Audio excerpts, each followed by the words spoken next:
بسم اللہ الرحمن الرحیم۔ شروع اللہ کے نام کے ساتھ جو بڑا مہربان نہایت رحم والا ہے۔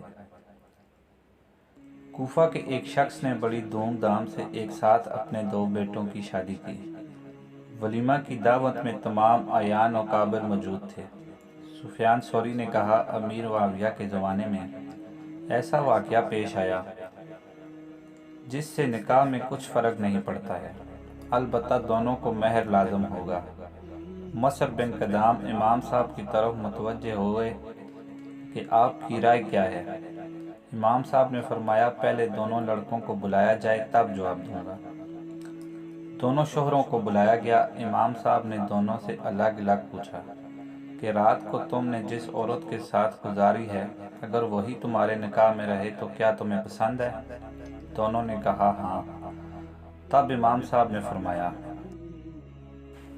تم دونوں اپنی بیویوں کو جن سے تمہارا نکاح پڑھایا گیا تھا اسے طلاق دے دو، اور ہر شخص اس سے نکاح کرے جو اس کے ساتھ ہم بستر رہ چکی ہے۔ حضرت سفیان ثوری نے جو جواب دیا تھا، مسئلہ کے لحاظ سے وہ بالکل صحیح تھا۔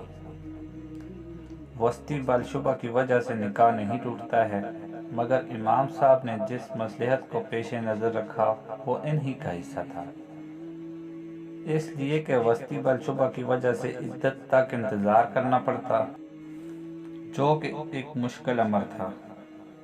پھر عدت کے زمانے ہر ایک کو یہ خیال گزرتا کہ میری بیوی دوسرے کے پاس رات گزار چکی ہے، اور اس کے ساتھ رہنے پر غیرت گوارا نہ کرتی، اور نکاح کا اصل مقصد الفت و محبت، اتحاد و اعتماد بڑی مشکل سے قائم ہو پاتا۔